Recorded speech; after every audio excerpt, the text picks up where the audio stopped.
So if you're a progressive in the United States right now, it's really difficult to be optimistic because we have a rogue party in control of all branches of government, and they're doing everything they can to not just ruin the country, but they want to destroy the environment. They want to abolish the EPA. They want to gut net neutrality rules. So, I mean, it's really difficult to not feel hopeless in a time like this, but I want to share a story with you guys that demonstrates that the situation is not hopeless and you do have quite a bit of power. We all have power collectively. Now, we know that we have power because one of the first moves of Republicans was to try to gut an ethics watchdog, and after receiving thousands of phone calls and emails, they were forced to back down. So that kind of showed us right then and there that they're forced to listen to us. Now, MSNBC released a story that showed that progressive activism is actually really starting to get to congressional Republicans. So they state House Ways and Means Committee Chairman Kevin Brady, for example, scheduled an event in his district 2 weeks ago to discuss the Affordable Care Act, and he seemed eager to limit the audience to his allies. The gathering was held at a local Chamber of Commerce headquarters. It wasn't announced to the public, and the congressman's office said the point of the event was to hear from constituents facing rising costs and loss of coverage and choice because of Obamacare. As the Houston Chronicle reported, dozens of skeptical and at times testy locals showed up to express their vocal support for the healthcare reform law. There's a lot of this going around. Representative Mike Kaufman recently snuck out of the back of a library in order to steer clear of constituents who wanted to tell him not to take away their insurance. Representative Justin Amash faced a similar reaction during a town hall event in Grand Rapids. Representative Barbara Comstock stood up to constituents over the weekend who attended 2 town halls with questions about an Obamacare repeal and the Trump administration's travel ban. And speaking of Virginia Republicans, the Huffington Post reported this week that Representative David Bratt is feeling pressure from women in his district over Republican efforts to repeal the Affordable Care Act. He states, since Obamacare and these issues have come up, the women are in my grill no matter where I go, Bratt said to Laughter at a private event on Saturday, according to a video posted to Facebook. They come up and they say, when's your next town hall? And believe me, it's not going to be positive input.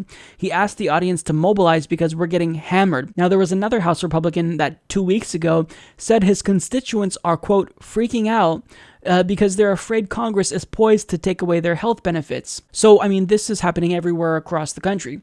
People are getting involved and they're putting pressure on these Republican thugs who want to screw you over. Now, another example, Representative Jason Chaffetz, he introduced a bill to privatize 3.3 million acres of public lands, and this is what happened. So Think Progress explains more than 1,000 sportsmen, outdoor business owners, and public land supporters joined Governor Steve Bullock in Helena, Montana. Wednesday afternoon, a rally in New Mexico drew hundreds more people, all protesting congressional attempts to sell off or privatize public lands. And guess what happened? This bill was then yanked after the public put pressure on Republicans. Now, another example here is Tom Cotton. He got a lot of backlash after stating that he supports the repeal of the Affordable Care Act. And this coward literally hid in his office from constituents, and he refused to come out. He claimed that, the office was threatened because people are putting pressure on him, and he's not threatened. There's no evidence for that. People are putting pressure on him to not screw them over and take away their health insurance. Here's a video of that. Okay, it is from our DC staff. We are unable to have anyone in the office because of recent threats that we have had. I'll be happy to pass anything over to the senator if you'd like to tell me. So we can't meet with anybody from the senator's office or the senator's staff or no? As of right now, we've been told by security that we can't, because we've had too many threats people trying to threaten our staff. Okay, I'm no threat to the senator or his staff. I understand, ma'am. I'm just passing on what I've been told. And no meetings because of threats to your staff. Yes, ma'am. All right, well, thank you very much. Thank you. So, I mean, the takeaway is that they're afraid of us. Republicans don't just get to screw us over and then get away with it. There will be public pressure if you do things that harm the environment, that take insurance away from people. You can't do that. You can't do that and not expect us to rise up and protest you. And look, we live in a democratic republic. we elect people that will represent our interests. And if you're not representing our interests, we are going to vocalize the fact that we are disappointed in what you're doing or outraged in what you're doing. So the takeaway is that, look, you're not going to screw us over and get away with it, and we will protest you. So look, I want you guys to know that you're not hopeless. You have power. You have a tremendous amount of power.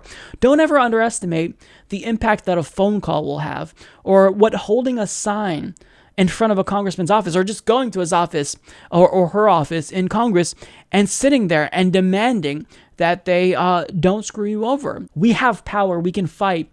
And yes, we can stop them. And you can get involved. You can get involved. So look, these Republican scumbags are finding out really quickly what happens when you mess with progressives.